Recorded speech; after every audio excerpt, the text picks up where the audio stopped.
So the brass piece is where your throttle cable is running, and so as you push your throttles forward, that stud that is coming out with the two nuts locked together on it gets picked up by that brass piece, and it enriches the fuel to up to 50 gallons per hour per engine on takeoff, so that you can keep the cylinders cool. And the Lockheed is actually getting pretty hot on the cylinders when I'm taking off. So looking at this and comparing it to some of the other R985s on these Beech 18s, there's a lot more space between those nuts at the top and the top nut. So what I'm thinking needs to happen is these nuts need to slide down, screw down on that shaft. And if you look closely at the shaft itself, you can kind of see where they might have been sitting at some point, because it's kind of odd looking the way that the shaft is. But I got to figure out how to get those nuts screwed down onto the shaft and then lock them back together. And so what I'm dealing with right now is on the Lockheed, we have this carb heat box that is actually it runs in from the front and then runs down and goes into the side of the carburetor. And it has these latches on it here that it's got a pin that runs through it, and then you pull the pin out and pull these things loose. And then what I was hoping is that this box right here would just come off out of the way, and then I've got clear access to what I got to do.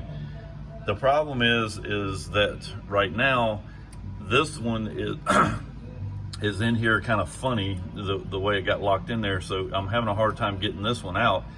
But worse than that, there is another one that is up in there that I am totally not sure how I'm ever going to get it out, and if I did get it out, how I'm going to get it back in. So I'm kind of at this point trying to figure out if I need to take that box out, or if I can, somehow get two wrenches in, but I can only get one hand at a time into the place where the carburetor is. So, but we're trying to enrich in this engine a little bit so that we can try to keep these cylinders a little bit cooler when we're taking off.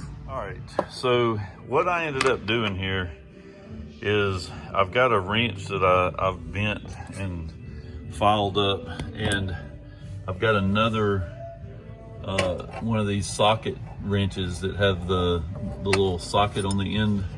It'd be kind of hard to see it in there, but I laid this socket down on top of see it here. I laid that down on top of the top nut, and then I used the other bent wrench to get in underneath it to break the nuts apart. One of the problems that I have here that I'm still kind of working around is the shaft that those nuts are on actually spins around inside of that collar that's down there at the bottom. So I don't really know what it looks like on the inside of the carburetor because there's not any threads down that low. It spins around. So what I've got to do now is I need to turn that bottom nut about 5 complete turns down closer to the shaft, or closer to the carburetor, and then lock that top nut back on top of it. And that's going to be a challenge because the socket that I'm using right now isn't going to be deep enough to get all the way down there, I don't think. So, but hopefully I'll look up and it will. But that's my next challenge, is I gotta hold on to that shaft somehow and then turn that bottom nut 5 complete turns down toward the carburetor. So we'll see how that goes. All right, so I've gotten the bottom one turned down 5 turns. So now we got to turn the top one. I can't really video this while I'm doing it because I can only get one hand in here at a time. So this is proving to be quite fun. All right, so what I've done now is I had to put a pair of vice grips on the shaft to try to keep it from turning. And so now I'm gonna use my little socket wrench because that top nut is catching on the shaft and not wanting to screw down good. I guess the threads are a little a little twisted on it from locking it down on that other nut. But in any case, I got to hold the shaft, get that thing to screw down close to the other nut, and then I'll take the vice grips back out and lock the two nuts back together. It turns out I almost was able to do this, but the problem that I'm having is because that shaft is turning inside the nuts, you can't lock the nuts together.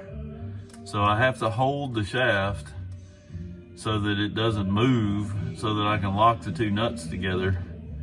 And it's all proving to be quite challenging. So I'm gonna have to go back now and make another tool, another wrench. I'm going to bend it a little different and shave it down so that I can get it to slide onto that bottom nut and hold on to it while I crank down on the top nut to try to get it in place. So it has proven to be quite a challenge.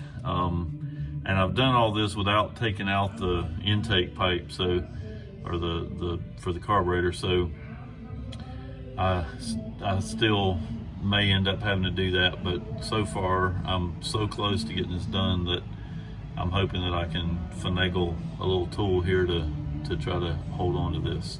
So we'll see how it goes.